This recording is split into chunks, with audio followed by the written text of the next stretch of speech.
Et bonjour à tous. Alors je suis désolé pour les étudiants qui m'ont déjà eu en cours d'écologie parce que vous avez remarqué que comme tout bon prof, j'ai recyclé quelques diapos que vous avez déjà lus. Voilà.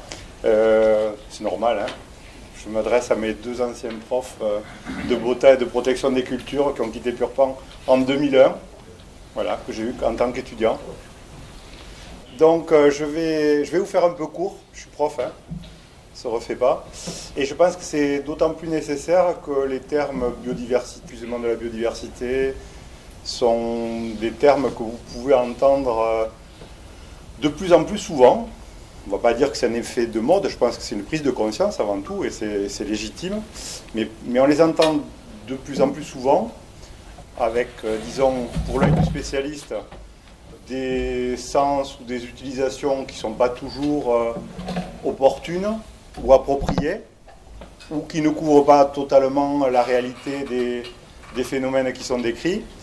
Donc voilà, j'ai pensé utile, et en lien avec les autres interventions que vous aurez cet après-midi, et le débat que l'on pourra instaurer ensuite, j'ai trouvé utile de revenir sur quelques éléments de définition, de clarification des concepts, de limite aussi de certains termes et de la sémantique associée. Alors, je commence toujours mes enseignements sur quelques questions, notamment sur la conception que vous avez de certains termes que vous utilisez peut-être presque tous les jours, mais pour lesquels j'ai peut-être pas la même définition ou la même vision, et peut-être surtout, ça c'est le plus rigolo, c'est qu'entre vous, vous parlez peut-être pas de la même chose en utilisant ces termes. Alors je vais vous définir la biodiversité, ça fait partie du cahier des charges de l'après-midi. Mais je pense que c'est assez immédiat d'associer les termes nature, environnement, au moins nature et environnement, à ce terme de biodiversité. Alors est-ce que quelqu'un se risquerait à me proposer une définition de la nature, ou plutôt de la naturalité, et je ne vous cache pas qu'il faudra y associer le terme anthropisation au moins dans la phrase suivante. Colette. La biodiversité, en fait, c'est l'ensemble des êtres vivants qui se trouvent à la surface de la Terre, que ce soit les végétaux ou les animaux. C'est hyper jouissif d'interroger un prof qui vous a fait passer au tableau il y a 20 ans ou il y a 30 ans. Enfin, il y a plutôt 30 ans d'ailleurs, ou 40. Bref, c'était juste un petit plaisir personnel. Alors oui, effectivement, Colette, tu as tout à fait raison, sur l'aspect au moins structurel de la biodiversité, on va bien parler de l'assemblage de ces briques du vivant. Mais pour revenir à cette notion de nature, de naturalité et d'anthropisation, c'est important que l'on commence par ça, puisque finalement ça va un peu conditionner le reste des interventions, et je pense que c'est bien que l'on l'ait en tête. L'année dernière, on a conduit un travail d'ailleurs très intéressant avec les étudiants de 4e année, où je leur ai demandé de définir ces deux termes. Ils avaient 2 jours par groupe de plus de 10, donc ils se sont confrontés, de le croiser avec la pyramide de Maslow des besoins essentiels, et de me donner une matrice dans laquelle il se positionnerait en tant qu'être humain pour savoir où est-ce qu'il se sentirait le mieux.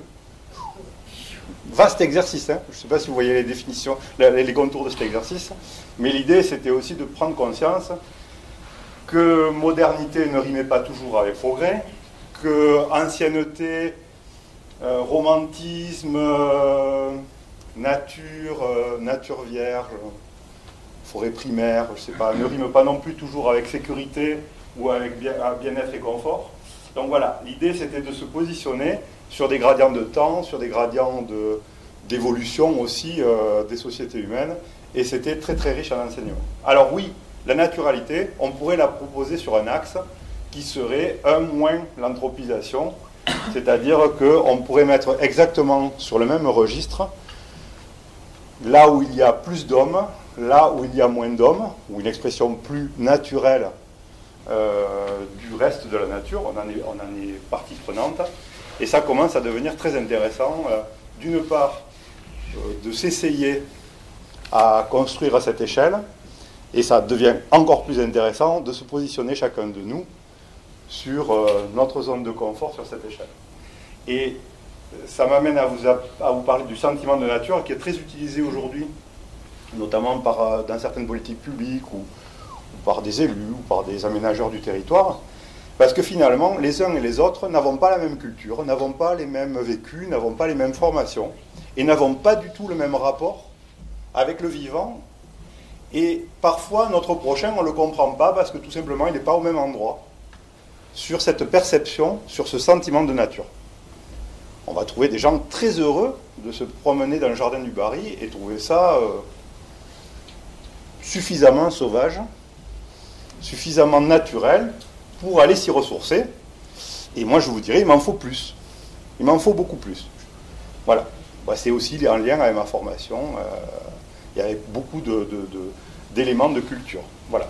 Donc, je ne rentre pas plus dans le détail, mais ça amène déjà à réfléchir qu'on peut avoir déjà des difficultés de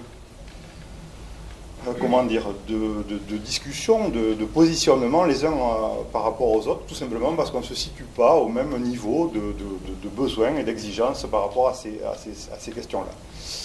Bien, donc on est vraiment dans nos propres représentations, et le niveau acceptable, entre guillemets, de conservation pour les uns, du coup, ça va avec, n'est pas celui d'autres, et ça fait partie de la diversité des points de vue. L'environnement, c'est un terme qu'on entend beaucoup, qu'on entendait beaucoup plus il y a quelque temps. On peut le prendre dans le sens littéral du terme, c'est ce qui est autour de nous. Et finalement, cet environnement, il n'est pas toujours naturel, mais c'est souvent à l'environnement naturel que l'on pense quand on parle d'environnement. Mais voilà, on peut avoir un environnement social, urbain. Alors on est dans tous les éléments. C'est vrai que quand nous, en agriculture, on parle d'environnement, on a toujours tendance à centrer l'activité industrielle ou agricole par rapport à ses incidences sur l'eau, sur l'atmosphère, sur les voisins. Et c'est pour ça que des fois, il peut y avoir des confusions qui naissent entre le terme environnement et le terme nature, par exemple, ou entre le terme environnement et bon état de conservation. Voilà, ça peut amener à des raccourcis de ce type qui ne sont pas forcément toujours adéquats. Bien, vous comprenez donc pourquoi j'ai commencé par ces éléments de réflexion. C'est tout simplement parce que ça montre qu'il est parfois bien délicat de parler de ces concepts un peu fous et différents d'une personne à l'autre, et qu'il est nécessaire de définir certains termes forcément. Alors, je vais vous parler de cette biodiversité, de l'épuisement de la biodiversité, finalement, dans le troisième temps.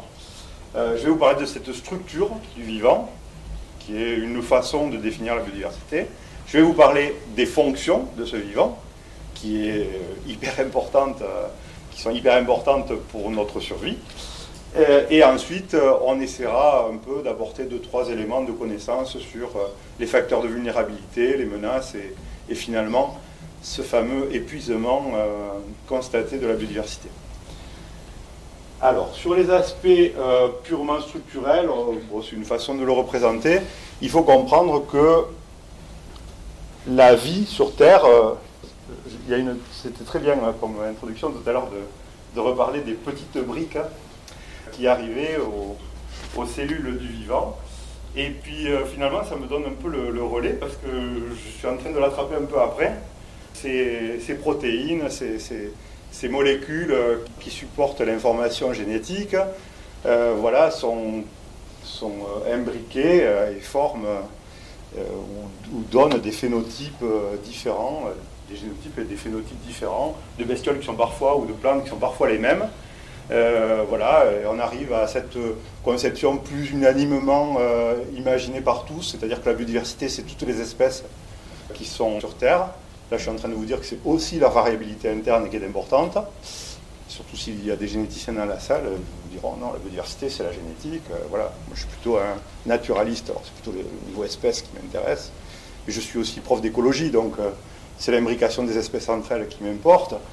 Donc là, on arrive à des termes comme les écosystèmes. Bon, ok, ça c'est assez accepté de tous, le support de vie plus les espèces qui vivent dedans. Et puis après, alors suivant les disciplines, les biologistes vous parleront de biomes forestiers, de milieux aquatiques, d'océans, pendant que les géographes ou les agronomes vous parleront de terroirs, de paysages. Donc c'est des imbrications, c'est une façon de voir, suivant les disciplines, comment tout ça s'imbrique à l'échelle de la planète. Et la planète, là, ça met tout le monde d'accord, c'est l'écosphère, c'est la vie sur Terre. Voilà, avec toutes ces organisations et toute sa complexité. Alors, je passe vite, sinon que pour un agronome, la question de la variabilité génétique, c'est le nerf de la guerre, puisque c'est aussi par cette connaissance que, même si la connaissance elle est arrivée parfois un peu après, mais en tout cas c'est par rapport à ça que l'homme a aussi abordé et domestiqué la nature à ses fins, à ses besoins personnels, et aujourd'hui on sait qu'il n'y a pas de progrès. C'est important de recentrer sur l'agronomie parce qu'après on peut généraliser, mais il n'y a pas de progrès agronomique sans revenir ou sans réutiliser la variabilité génétique de tout ce qui est produit, plantes et animaux. On sait très bien que le besoin de résister à une maladie qui n'existe pas encore dans un endroit où on produit telle culture, peut-être que cette solution, elle existe déjà dans une population sauvage de la même plante qui n'est pas cultivée, qui n'a pas d'intérêt, mais qu'il faut surtout préserver à tout prix pour... voilà. Donc c'est une façon de rentrer dans la conservation avec quelque chose qui met tout le monde d'accord.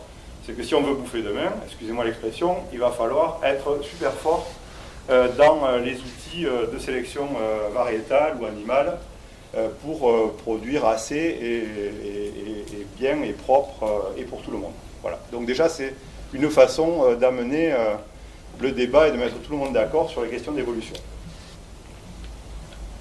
Ce qui est le plus souvent quand même abordé quand on parle de biodiversité, c'est la biodiversité à l'échelle spécifique, c'est-à-dire finalement cette diversité des espèces sur Terre.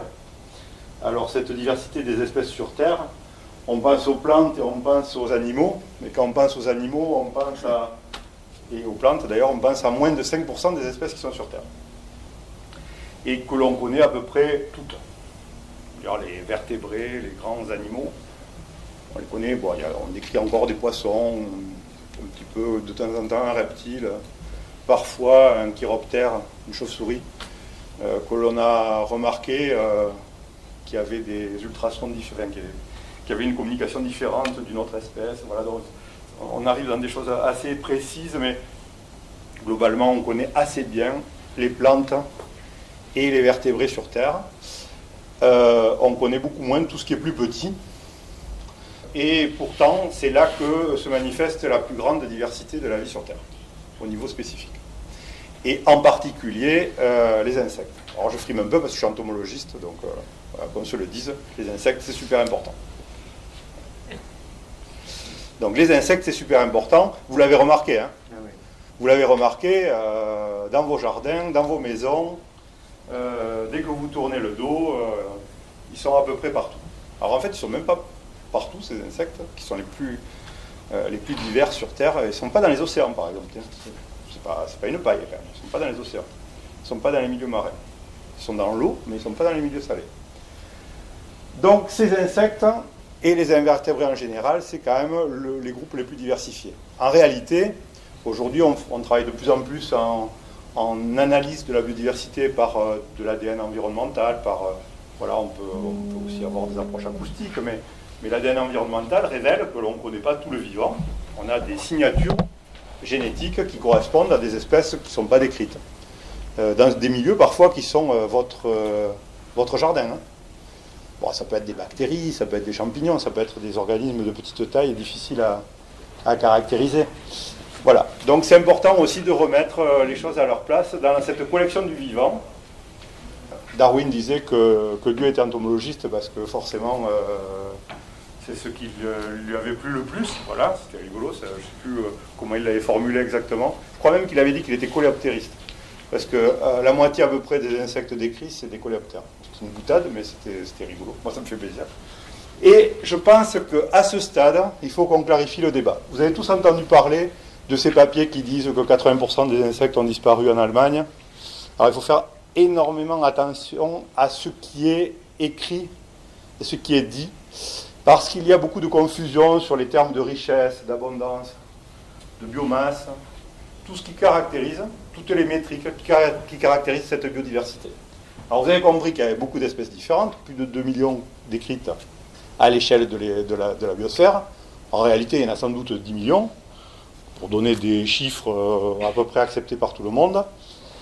Et donc c'est bien la richesse sur Terre, ça, c'est-à-dire, si vous deviez caractériser, vous imaginez des lignes d'un tableau, vous auriez des noms différents, et vous listez les botanistes autant que les autres sciences naturalistes. On fait toujours ça, quand on fait un inventaire, on liste les lignes de la diversité des plantes, des champignons, des insectes. Ça, c'est la richesse. Petite démonstration, je l'ai déjà faite aux étudiants, donc ils ne répondent pas, ils n'ont pas le droit. Si j'ai 5 espèces différentes d'insectes, forcément, dans cette main, et 5 espèces différentes d'insectes dans cette main, si je rassemble mes deux mains, j'ai combien d'espèces? Si je compte mes mains, oui, on pourrait arriver jusqu'à 11, mais ce n'est pas la bonne réponse. J'en ai entre 5 et 10. La réponse, c'est j'en ai entre 5 et 10. Vous ne pouvez pas me dire autre chose, puisque je ne vous ai pas dit de quoi étaient composées ces deux collections. Donc, on réfléchit sous forme d'ensemble, plus ou moins, avec des collections plus ou moins semblables. Très bien, ça c'est la richesse. Vous avez tous compris. Si maintenant je vous dis que j'ai 5 individus dans cette main et 5 individus dans cette main, si je rassemble mes deux mains, j'ai 10 individus. Ça c'est l'abondance, et on peut effectivement additionner des abondances. Ok. Vous avez tous compris, on peut continuer. Qu'est-ce qu'elles pèsent? Qu'est-ce qu'elles pèsent, ces bêtes? Ou ces plantes, ou ces graines? Elles pèsent chacune, c'est au sein du poids, elles pèsent chacune un poids qui leur est propre. Et parfois, ce n'est pas le même poids au sein d'une même espèce. Je pèse plus lourd que toi, collègue. J'en suis sûr. Donc, cette question de biomasse, c'est encore une métrique différente qui parfois est utilisée aussi pour caractériser l'état de ressources. À la limite, c'est peut-être moins grave d'avoir 2 variétés de blé dans l'assiette. Ce qui est important, c'est d'en avoir assez pour être rassasié. Donc, c'est bien la masse et le nombre de graines de riz que vous avez dans votre assiette. On est d'accord, c'est pas le plus important dans l'affaire. Ok? Donc, la biomasse, c'est aussi quelque chose qui est hyper important quand on parle notamment de ressources naturelles. Et cette biomasse, bien, elle n'est pas tout à fait distribuée comme la richesse. Évidemment. Et vous vous en doutez.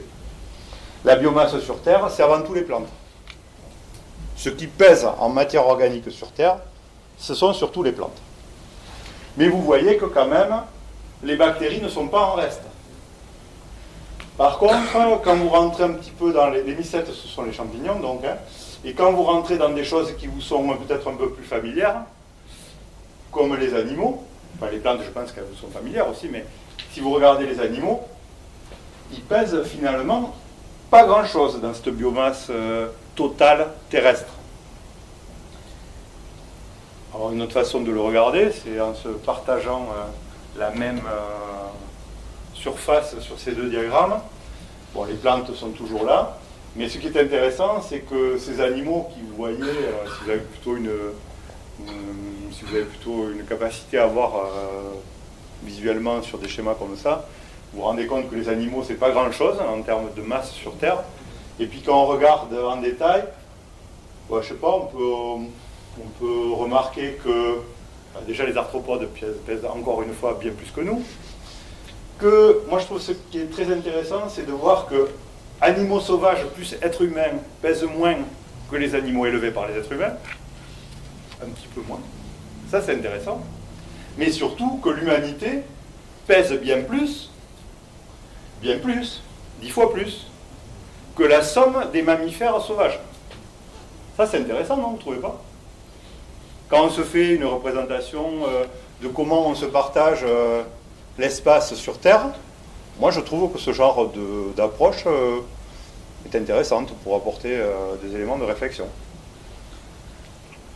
Alors ça veut dire que clairement on marche sur les arthropodes sans les voir, mais que nos semblables, quelque part, les autres mammifères, on leur a pas laissé tant de place, sauf ceux qu'on utilise, en gros. Bien. Et puis finalement, Ben, c'est bien la conjonction de l'abondance et de la richesse spécifique que l'on appelle réellement la biodiversité quand on l'aborde sur le plan structurel. Vous voyez là deux collections schématisées. L'abondance totale de ces deux collections, comment vous me les caractériseriez? Normalement, si je ne me suis pas trompé, c'est la même abondance totale. C'est sans doute pas la même biomasse, parce qu'on se doute que le poisson rouge il doit peser un petit peu plus que l'araignée, mais on est d'accord que la richesse est la même. Abondance totale équivalente, richesse identique, et pourtant, il ne vous viendrait pas à l'idée de dire que c'est les deux mêmes collections.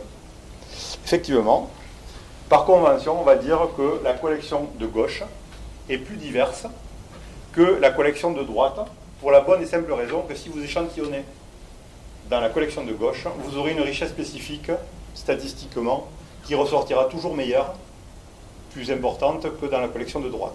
Et ça, c'est très intéressant, parce que ça amène à des... Enfin, je fais simple, hein, mais ça amène aussi à des éléments et des connaissances sur la biodiversité, et sur l'écologie notamment. Je ne sais pas si je vais rentrer là-dedans, parce que c'est un petit peu long à expliquer, mais tout ce qui est... l'équitabilité de ces collections, puisque c'est le terme exact, c'est-à-dire cette notion de fréquence par espèce, en fait, est aussi un élément pour caractériser l'état de conservation parfois d'un écosystème. En général, dans une collection, dans un écosystème en assez bon état de fonctionnement naturel, on va dire, l'équitabilité étant en général plus grande, c'est-à-dire que vous avez plutôt la collection de gauche que la collection de droite. La collection de droite, plus déséquilibrée, est en général beaucoup plus fréquente dans des milieux dégradés. Voilà. Vous remuez de la terre dans une zone urbaine, vous allez avoir de la diversité qui va s'exprimer. Mais vous trouverez des plantes rudérales, des plantes pionnières très banales et très abondantes, qui ne seront pas en commune mesure avec... une pelouse pâturée du même endroit qui aura évolué pendant beaucoup plus de temps tranquillement. Voilà. Donc il y a aussi des interprétations à faire de ces différences de collections. Bon, vous êtes en train de devenir expert, c'est bien. Pour autant, il ne vous viendrait pas à l'idée de rendre... Là, je vous ai mélangé des poissons rouges et des araignées et des chenilles sur les exemples précédents. Il ne vous viendrait pas un instant à l'idée que les espèces se valent. Jusqu'à présent, j'ai pas parlé de... J'ai même à peine parlé de tailles différentes, mais j'ai pas parlé... Et j'aime bien l'aborder comme ça, voilà, c'est une composition personnelle, on fait des choix, quand on fait des enseignements. Tout ça pour dire que, ben voilà, il ne vous viendrait pas à l'idée de monter un programme de conservation pour les moustiques. Vous avez tous envie de les buter, les moustiques. On est tous d'accord avec ça. Voilà, en plus on apprend qu'il y en a qui arrivent de loin, peut-être qu'ils peuvent nous amener du chikungunya, non, mais non, moustique, l'humanité s'en passerait bien volontiers. Et puis il y a des animaux, on les trouve tellement sympas, tellement mignons, qu'on a vraiment un panda, voilà un panda. Ça a l'air gentil un panda. Je pense que c'est un peu con quand c'est adulte, mais quand même ça a l'air gentil, on a envie de le conserver. Un lapin, un chaton, voilà. Je peux vous réconcilier avec la biodiversité, je vais vous parler de ce qui vous fait plaisir. Une fleur. On peut avoir une vision très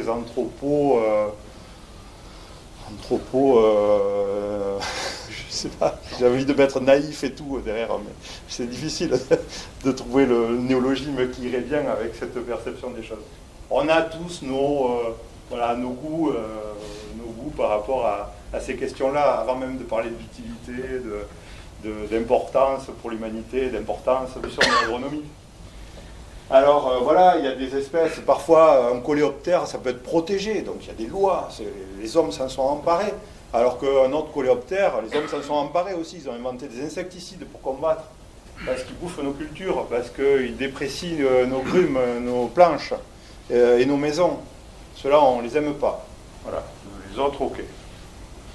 Mais ceux qui nous posent problème, on ne les aime pas. Donc, il y en a qu'il ne faut pas protéger. Parce qu'ils sont vilains, parce qu'ils sont nuisibles. Après, on va vous dire, ouais, la pollinisation, c'est super important. Ça, je crois qu'aujourd'hui, tout le monde est d'accord avec ça. La pollinisation, c'est super important. On ne mangerait pas si on n'avait pas les pollinisateurs. Mais on vous parle des abeilles. Je ne vais pas vous faire l'affront de vous demander ce que vous mettez derrière le mot abeille, hein. Mais pour moi, une abeille, c'est 1000 espèces en France. Ce sont les apoïdes, ce sont les bourdons, les abeilles solitaires, les abeilles sauvages. Et une parmi elles est domestiquée. C'est l'abeille domestique. Celle-là même qui fait beaucoup plus parler d'elle que tous les autres réunis. Voilà, encore une fois, on a des visions liées à notre culture, à notre culture générale, à ce que l'on a bien voulu apporter de curiosité à cette nature. Et je vous garantis que tous les apoïdes sont intéressants au niveau pollinisation. Je vais vous donner un exemple. Sous une serre de tomates, une serre, par principe, c'est pour s'acquitter du milieu extérieur. On n'aime pas trop qu'il y ait des intrus qui rentrent dedans. Ok, s'il n'y a pas d'intrus qui rentrent, ben, il n'y a pas de pollinisateurs qui rentrent, on est d'accord. Essayez de mettre des abeilles dans votre serre pour polliniser vos tomates. Walou, ne mangez pas de tomates. Pas une. Elles ne seront pas pollinisées. S'il y a un petit courant d'air, vous aurez peut-être de la chance d'avoir un peu de fécondation de quelques plantes, mais vous aurez une très mauvaise récolte. Alors, il faut polliniser. Au Maroc, à une époque, c'était des gamins qui passaient pour polliniser. Oui, vous avez entendu parler de la pollinisation de la vanille, ça c'est glorieux. Mais aller polliniser des hectares et des hectares de tomates avec le doigt, il faut que la main-d'œuvre coûte quand même assez peu cher. D'accord. Par contre, parmi les espèces sauvages, il y en a une, le bourdon terrestre, qui est capable de polliniser les tomates et les tomates sous serre. Donc depuis quelque temps, on élève les bourdons. Ils sont encore sauvages, hein, mais on va dire qu'on a commencé à les domestiquer pour pouvoir polliniser les tomates que vous mangez toute l'année maintenant, grâce à ces serres et grâce à ces bourdons qui pollinisent les tomates. Vous voyez que c'est important des fois de faire référence à la faune sauvage ou à des ressources existantes pour résoudre nos problèmes de production. Bon, c'était une façon de vous dire que les espèces ne se valaient pas. Forcément, je suis obligé de... Vous avez compris que je pourrais m'amuser à vous raconter des exemples sur ces choses-là qui m'intéressent. Il est important de parler de fonction. Maintenant qu'on a décrit ce vivant, cette biodiversité, en général de la façon dont la plupart des mortels sur Terre abordent la biodiversité, il est hyper important, et la pollinisation était un bon élément de transition, de revenir sur ce à quoi ça sert, cette biodiversité. Pourquoi on en parle tant? Pourquoi c'est si important pour l'humanité de prendre soin de la biodiversité? Je vous ai déjà abondamment donné des exemples, puisque j'ai souvent pris des exemples liés à ce qu'on avait dans l'assiette. Mais c'est bien effectivement sur ce que ça nous apporte à nous, humanité, cette biodiversité, qu'il est important de la conserver. Alors, on va faire simple. J'ai pris la vigne, tiens, les viticulteurs que vous êtes seront flattés. J'aurais pu prendre d'autres écosystèmes pour illustrer mon propos. En gros, les fonctions de la biodiversité, c'est, pour jargonner un peu, les cycles de la matière et de l'énergie, les cycles du carbone, les cycles de l'azote, plus les cycles de l'énergie. Voilà, déjà, on a touché beaucoup de choses. Ce sont des productions primaires sur Terre, essentiellement liées à la photosynthèse. Il y a d'autres phénomènes, mais assez anecdotiques. Donc, de la photosynthèse, des consommations, des productions dites secondaires, avec des phytophages qui vont eux-mêmes se faire manger par des prédateurs. Voilà, vous êtes en train d'imaginer un vaste ensemble de qui bouffe qui, et on se dit que ça meurt tout ça aussi, ça fait caca parfois aussi, et donc il faut bien recycler tout ça pour redonner un peu de... recycler cette matière pour les végétaux. Voilà, c'est un peu ça, les fonctions de la vie sur Terre, de manière hyper schématique. Un petit focus sur le caca avec des coléoptères, là. C'est pas seulement parce que je suis entomologiste, c'est parce qu'une des prises de conscience de l'utilité de la biodiversité a été pointée par un phénomène lié aux grands herbivores amenés en Australie, les vaches notamment, mais pas que.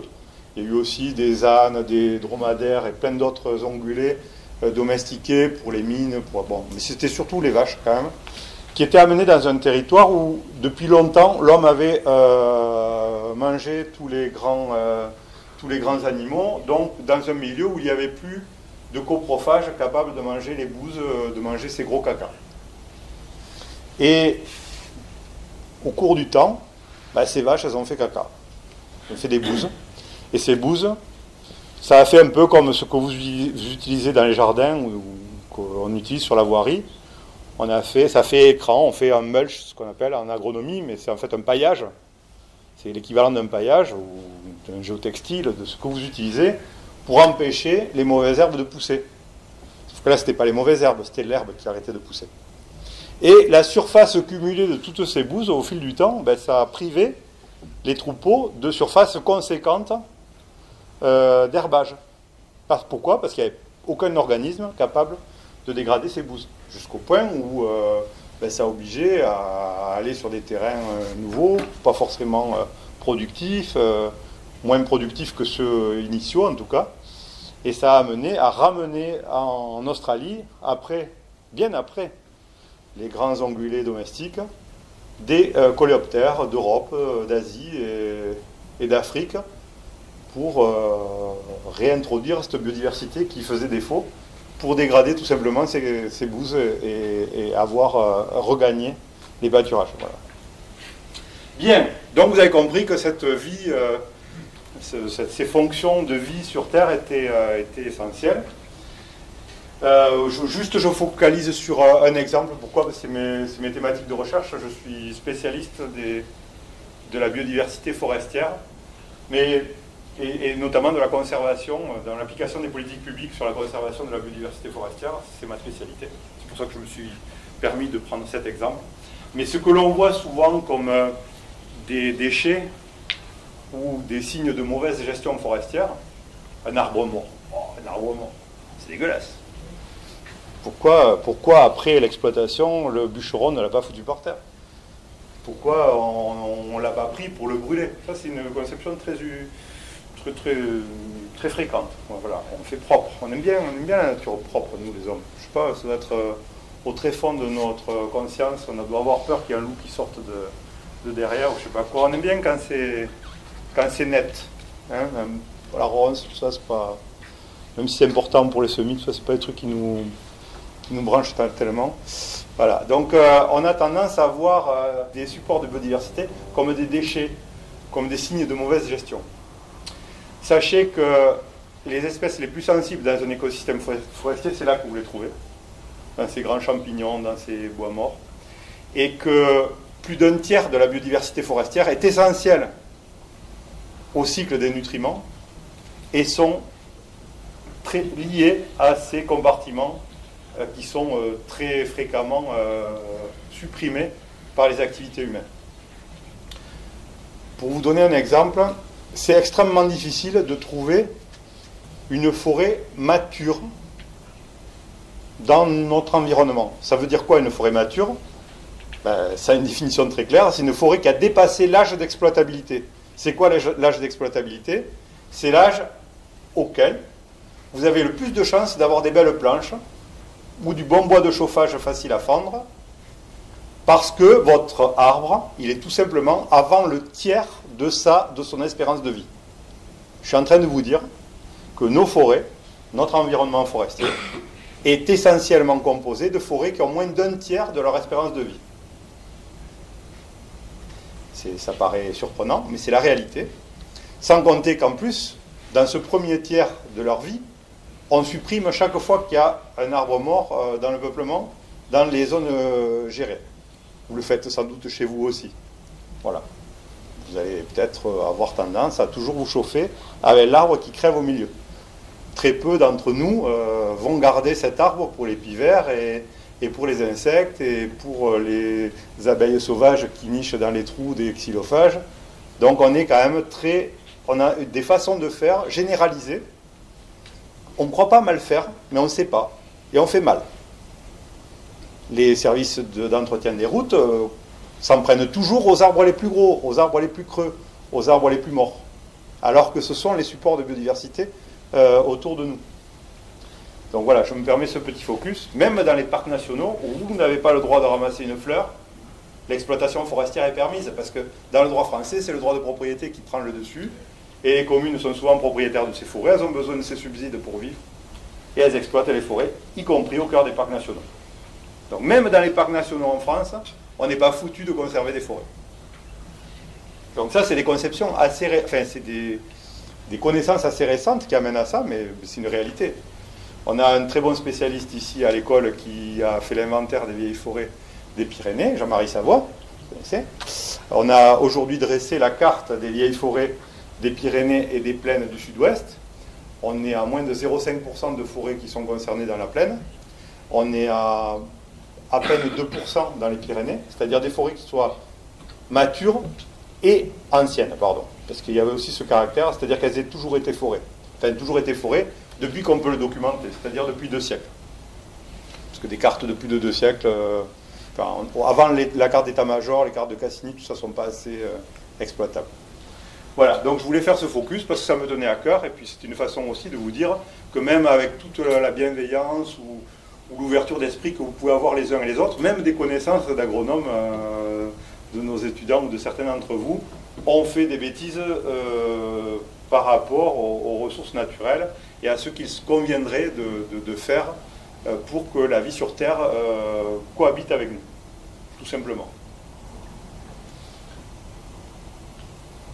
Alors, je vais passer un peu vite, mais depuis quelques années, alors c'est rigolo parce que les définitions sur la biodiversité sur un plan structurel, en gros, elles ont une quarantaine d'années, mais depuis 92, depuis la conférence des Nations Unies à Rio, on parle de biodiversité structurelle avec des termes à peu près stabilisés, voilà, ce que je vous ai dit tout à l'heure, les gènes, les espèces, les écosystèmes. Les fonctions de cette biodiversité, c'est lié au Millennium Ecosystem Assessment, c'est 2004-2005.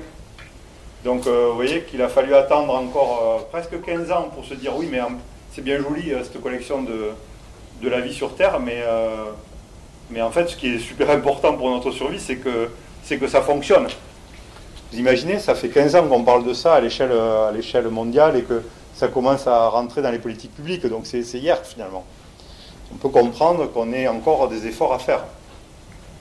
Et ce Millennium Ecosystem Assessment, ce qui est bien, c'est qu'il pointe des familles de fonctions, 4 grandes familles de fonctions, et qu'il pointe tous les bénéfices apportés par un fonctionnement naturel de la biodiversité, parfois sans qu'on ait quoi que ce soit à faire.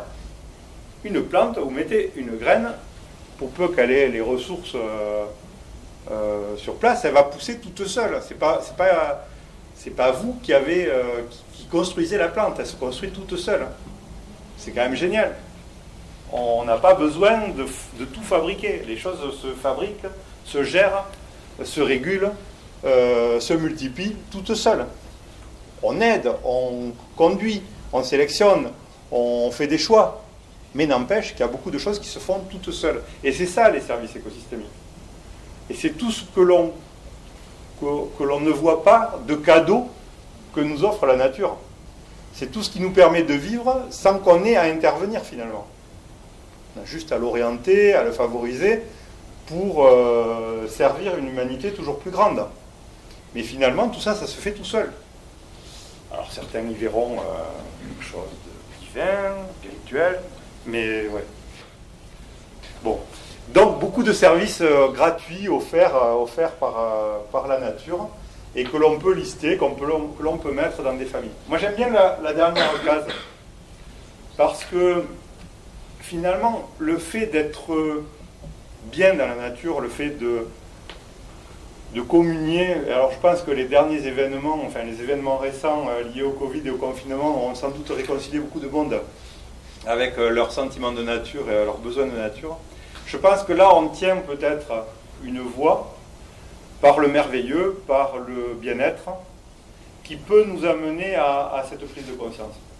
Donc, je néglige pas jamais la question des services non matériels, on va le dire différemment, plus spirituels, plus humains, plus profonds, tous les termes que vous voulez suivant vos obédiences.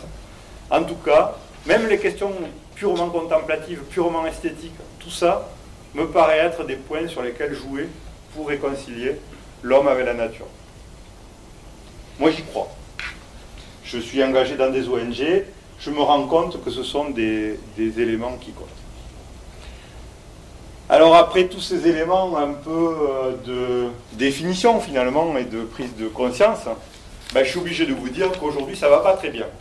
Alors je ne veux pas vous le dire avec un ton solennel, grave, catastrophique, parce qu'il faut qu'on garde espoir, mais il faut qu'on analyse froidement quand même les problèmes pour pouvoir les résoudre. Moi je dis toujours aux étudiants, en tant que futur cadre formé à l'agronomie, c'est vous qui allez sauver le monde.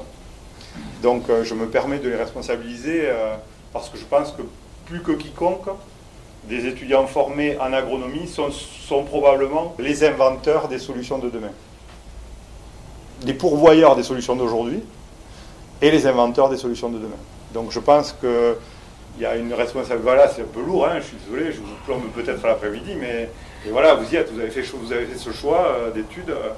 Donc vous y êtes, hein, c'est votre futur métier qui aura beaucoup de sens si vous avez ça en tête aussi. Alors ça va mal, c'est déjà allé très mal hein, dans le passé, hein, c'est déjà allé super mal. Hein. Ouais, des nuits volcaniques, tout ça, ça a dû être des chocs météoritiques, ça a dû être... les tyrannosaures n'ont pas été à la fête tous les jours, enfin un jour en tout cas. Un jour où ils n'ont pas été à la fête. Ouais. Bon bref. Au gré de l'histoire de la planète, il y a eu des événements graves, on sait, ils sont documentés. Il y en a eu au moins 5 qui sont arrivés sans que l'homme y soit pour quelque chose, puisqu'il n'existait pas encore sur Terre. Mais à partir du moment où il a commencé à exister, il a vite été la cause de la 6e extinction. Voilà. Bon, après, c'est intéressant de voir, suivant... quand on cale ce phénomène, est-ce qu'on le cale comme on faisait avant, directement au début du Quaternaire, c'est-à-dire l'arrivée de l'homme reconnu sur Terre, ou est-ce qu'on commence à nuancer tout ça? Bon, je vous laisse libre de votre interprétation. En tout cas, nous sommes une espèce qui avons de très bonnes capacités adaptatives. La preuve, on arrive à peser plus que tous les autres mammifères réunis, et juste un peu moins que ceux que l'on bouffe. Donc ça veut dire qu'on a clairement les clés du camion, quoi. On a clairement les clés de la biosphère. On est l'espèce ultra dominante, très ultra, tout en majuscule. Voilà. Et nous sommes bien à cette phase de 6e extinction. Alors on peut la lire de plein de façons, de manière un peu légère. Je vais vous donner des courbes sur les oiseaux. Voilà, sur ces dernières années, on regardait les oiseaux. Avant, on ne le regardait pas aussi. On pouvait enregistrer des pertes d'espèces, mais on n'enregistrait pas tellement les pertes d'abondance, qui sont souvent précurseurs des pertes d'espèces. On regardait moins les pertes d'habitat, qui sont évidemment précurseurs des pertes d'espèces. Aujourd'hui, on commence à suivre cette biodiversité. On commence à avoir des données objectives, des mesures. Voilà, il y a même des programmes participatifs avec... vous pouvez vous-même étudier les oiseaux de votre jardin, quelques insectes de votre jardin. Il y a pas mal de programmes participatifs qui font qu'aujourd'hui, on est très bien, de plus en plus, de mieux en mieux, documenté, toujours trop mal pour moi, mais de mieux en mieux documenté sur la biodiversité, et notamment celle qui nous entoure. Tout ce qui existe à l'échelle, tout ce qui est disponible aujourd'hui, tout montre que plus les espèces sont spécialisées, plus elles sont liées à des conditions sauvages, plus elles sont menacées. Il y a quelques espèces qui tirent très bien leur épingle du jeu, c'est en général celles qui nous sont compagnes depuis toujours, ou que l'on a favorisées tout simplement par des activités de destruction, donc toutes les plantes pionnières, tous les animaux qui dépendent de nos ressources, tous ceux qui nous piquent la nuit.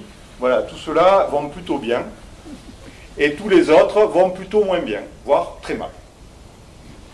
Donc si on prend les oiseaux, voilà, vous allez dire non, les oiseaux, il y en a toujours autant, il y a des pies, il y a des merles, oui, il y a toujours des pies, des merles, c'est vrai, plein. Vous mettez des nids, vous aurez des mésanges, pas de problème.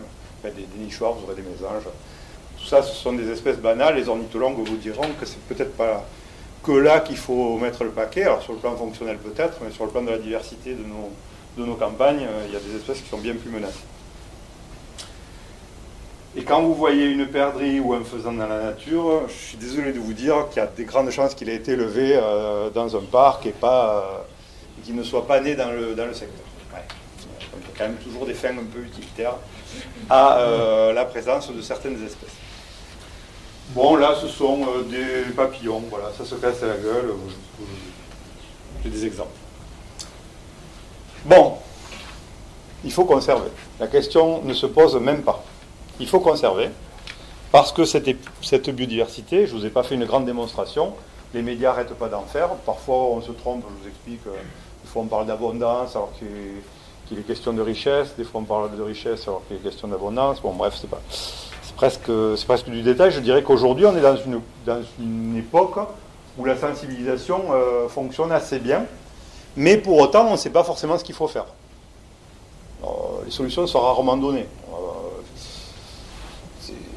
Si, il y en a qui peuvent avoir des solutions assez drastiques, mais bon, voilà, des solutions de progrès pour l'humanité qui permettent en même temps d'être des solutions de progrès pour la vie sur Terre, je sens que c'est quand même difficile. Moi, je vais vous proposer un petit schéma de réflexion. C'est le mien. Je ne serai pas prosélyte sur la question, mais je pense qu'il y a un peu de bon sens dedans. Déjà, j'aimais bien une des premières paroles, dans un des premiers parcs naturels régionaux en France, dans les boucles de la Seine, il y avait le gestionnaire qui disait bien sûr qu'il faut tout conserver. D'ailleurs, tout conserver, ça ne demande pas forcément un effort considérable. Il y a des choses qui demandent des efforts considérables et d'autres choses qui ne demandent rien comme effort. C'est juste de prendre conscience. Et j'aimais bien sa façon de réfléchir parce que finalement, si on se pose ne serait-ce que les bonnes questions, mais même par rapport à des fins très utilitaristes ou très anthropocentrées, puisque finalement, plus que la biodiversité, qui nous survivra? C'est notre peau qu'on veut sauver. En fait, moi si vous résumez un peu brutalement la question de la conservation de la nature, elle nous survivra. Elle évoluera, il y a eu des extinctions de masse dans le passé, les espèces dominantes ont disparu, elle nous survivra. Tant que le soleil sera là, elle nous survivra. Non, c'est notre peau que l'on veut sauver. Donc, c'est la richesse du patrimoine génétique qui existe encore sur Terre, c'est la richesse des ressources que l'on n'exploite pas encore, qui seront peut-être essentielles demain, qui nous importent. C'est tout ça, en fait, que je vais vous dire. La notion de valeur anthropocentrée, humanité centrée de la nature, c'est pas une mauvaise question. C'est pas une non-question. C'est même probablement la première à se poser. Je vous disais tout à l'heure, on ne va pas mettre des sommes dans la conservation d'une espèce de moustique qui serait en train de disparaître. On ne veut toujours pas conserver les moustiques, même l'espèce rare. Même l'espèce rare qui peut apporter la maladie rare, qui exciterait un laboratoire de biologie. Non, on s'en fout de ça. On est bien sur des valeurs unanimes pour l'humanité. Donc on va se poser les questions de valeur avec le prisme du Millennium Ecosystem Assessment, c'est-à-dire des fonctions de base, des services écosystémiques de cette biodiversité. Je pense que c'est une question qui doit être posée en premier. Et si c'est le service de bien-être, pour pas qu'on se mette sur la tête et qu'on vive en harmonie, ça a donc au moins autant d'importance que la variété de riz qui va permettre d'avoir un peu plus de variabilité génétique et de cultiver peut-être un peu plus largement du riz. Je pense que des fois, on pourra mettre avec autant d'intérêt ces deux aspects-là des choses, ces deux aspects-là de la nature. Donc conserver une variété de riz, ça peut être au moins aussi important que de se conserver un coin de vieille forêt à proximité d'une ville. Pour la survie de l'humanité, toujours pareil, pour la survie de l'humanité. Et pour plein d'autres raisons d'ailleurs. L'état de conservation. C'est plus facile de conserver quelque chose qui est en bon état que quelque chose qui est déjà dégradé. posons-nous la question de qu'est-ce qui est encore en bon état. Où sont les réservoirs, les gisements de diversité biologique? Est-ce que conserver 1 hectare de forêt à tel endroit n'a pas plus d'intérêt que de conserver 10 hectares de plantation d'eucalyptus à tel autre endroit? Évidemment que la réponse est oui. La question de la vulnérabilité, une fois que tout ça a été dit, il y a des milieux qui sont plus sensibles que d'autres. À valeur équivalente, il faut s'intéresser à celui qui risque de disparaître le premier. Pourquoi? Parce qu'après, on ne pourra pas revenir dessus. Et puis, c'est pas parce qu'ils sont vulnérables qu'ils sont menacés. Donc, à niveau de sensibilité égale, posons-nous la question de menaces avérées ou potentielles. Peut-être que si les moyens sont limités, il vaut mieux se poser ce genre de questions. En termes d'urgence, de priorité, d'action, voilà. Et puis après, évidemment, il faut aussi qu'on puisse, il faut qu'on ait le temps, il faut qu'on ait autre chose, il ne faut pas qu'on ait autre chose à faire. C'est sûr que quand on dit à certaines populations que c'est hyper important de conserver tel animal, alors même qu'ils n'ont pas de quoi manger, forcément ça parle moins, quoi. Et puis on ne peut pas en vouloir à certaines populations de manger des animaux rares parce que ça nous fait du mal au cœur de voir disparaître tel joli animal à tel endroit de la planète, sous les dents de la population locale qui n'a rien d'autre à manger, ou qui n'a pas d'autre solution. Ok? Donc ce sont bien ces questions-là qui se posent. Et je voudrais quand même laisser un peu de temps pour le débat, et je pense que je ne vais pas laisser beaucoup de temps pour le débat, donc peut-être qu'on pourrait aussi abréger, parce que peut-être vous avez envie qu'on discute 5 minutes, après on aura... Enfin je sais pas, moi je peux vous parler encore un peu, mais je voulais quand même débrosser ça, et peut-être quand même 2-3 éléments d'exemple. Est-ce que vous avez envie, peut-être que je vous donne 2-3 éléments d'exemple de ce qu'on appelle vulnérabilité, de ce qu'on peut appeler menace? Je sais qu'un autre intervenant plus tard pourra traiter ces questions-là, mais je ne sais pas. Bon, allez. Bon, si je reviens sur les services écosystémiques, je vais répéter ce que j'ai dit sur le Millennium Exit. Dans nos environnements proches, si déjà vous prenez soin des vieux arbres, des arbres creux, des arbres morts, des points d'eau et des artefacts qui n'ont pas été cultivés, style les murets de pierre et les affleurements rocheux, vous avez déjà sauvé 80% de la biodiversité qui est dans votre jardin. Voilà. Le reste étant dans le sol, porté par le reste de la surface. Mais ça peut représenter que quelques pourcents des fois de la surface d'une exploitation agricole ou d'un jardin, et vous avez sauvé au moins 80% de la biodiversité d'un lieu donné. C'est juste pour vous montrer aussi qu'il existe des choses très accessibles qui ne sont pas toujours appliquées. Sur Terre, toutes les zones ne se valent pas. Il y a des zones qui sont de vrais refuges, des vrais greniers de diversité. Je dis grenier parce que c'est à des fins utilitaires. Je me souviens d'un conférencier qui avait dit alors, dans une assemblée scientifique où il y avait quelques Anglais, il disait on s'en fout de raser la Grande-Bretagne de la planète parce que ça ne représente pas plus de biodiversité qu'un kilomètre carré dans les Pyrénées. Bon, c'était un peu dur, quoi. Les Anglais, ils n'avaient pas apprécié trop, quoi. Ils avaient trouvé que c'était un peu violent, un peu provoque. Et numériquement parlant, il n'avait pas tort, le collègue. Bon, ouais. Il y a des endroits qui pèsent plus que d'autres, évidemment.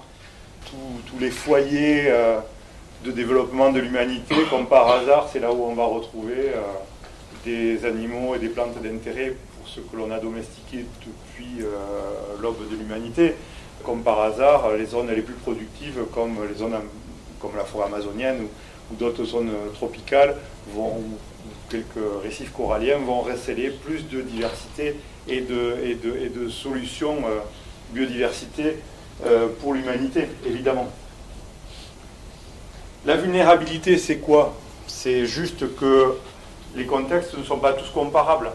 Une faune d'une île, par exemple, elle est en général assez pauvre par rapport à un continent. Elle a coévolué sans l'homme, sans ses animaux domestiques, sans ses ravageurs. Elle est plus vulnérable, par exemple, que le continent en face. Voilà, je prends l'exemple du dodo, souvent on prend cet exemple.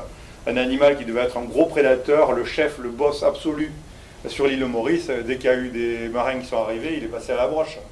Ça n'a pas dû mettre très longtemps pour qu'il n'y ait plus un seul dodo qui ne devait pas se reproduire beaucoup, parce que c'était le super gros prédateur qui devait vivre longtemps, et qui devait se reproduire une fois tous les 10 ans, mais qui était le boss sur l'île Maurice. Voilà, quand l'homme est arrivé, il a trouvé son maître, il a trouvé sa broche surtout, et son feu de bois. Donc c'est ça la vulnérabilité. Et voilà, je vais quand même terminer là-dessus. Aujourd'hui, par rapport à cet ensemble de problèmes ou d'impact de l'homme sur cette biodiversité, les menaces sont aujourd'hui connues et hiérarchisées. On sait que la première cause d'érosion de la biodiversité, c'est finalement la concurrence sur l'espace de vie, les conditions de vie des espèces. Et ça peut être par une perte directe. Hein. Quand vous coupez de la forêt, vous privez les espèces forestières de forêt, ça c'est facile à comprendre. Quand vous polluez un milieu, vous privez aussi, quelque part, vous dégradez l'espace de vie, quand ce n'est pas votre propre espace de vie d'ailleurs, des espèces qui vivent dans un milieu donné. Donc ça c'est finalement assez similaire, que ce soit une pollution plastique, pesticides, nucléaires. On a aussi ce cas de figure qui existe malheureusement maintenant sur Terre. Voilà. La deuxième cause d'érosion de la biodiversité dans un lieu donné, c'est l'arrivée d'espèces invasives qui n'ont pas coévolué avec les facteurs de milieu et avec les espèces du coin. Et chaque fois qu'une espèce invasive arrive, enfin une espèce exotique arrive à s'installer et à devenir invasive, ce sont des gros problèmes pour les espèces en place. Et c'est d'ailleurs aujourd'hui la deuxième cause documentée de perte de diversité. Avant la surexploitation directe de ces espèces-là, la surchasse, la surpêche, voilà, et avant les changements globaux, sachant que les changements globaux peuvent être peut-être un petit peu plus, dans le classement un peu plus grave, entre guillemets, sur des récifs coralliens que sur des milieux terrestres. Mais voilà, en gros, où sont les problèmes de la 6e extinction, et vous devinez où se trouve la main de l'homme par rapport à ça. Voilà, c'était pas évident comme format en 1 heure, mais j'espère que je vous ai apporté des informations, des connaissances et des éléments de réflexion.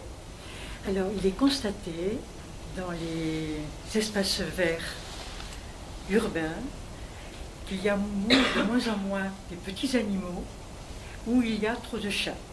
Les chats mangent des petits mulots et ils en souffrent, enfin, les espaces verts en souffrent. Alors oui, je suis désolé de vous dire que le chat, c'est pas un animal apprécié des gens qui font de la conservation de la nature, parce qu'effectivement, c'est très bien documenté que le chat, d'autant plus si son régime est en déficit protéique. Il y a des études qui montrent que plus vous mettez de protéines dans les croquettes, et moins ils font de dégâts. Mais le chat reste joueur et est capable de tuer aussi par instinct, par habitude, et tout y passe. Tout y passe. Les insectes, les reptiles, voilà. Alors, effectivement, le chat, vous pouvez apprécier le caresser à la maison. Mais autour de la maison, c'est une saloperie.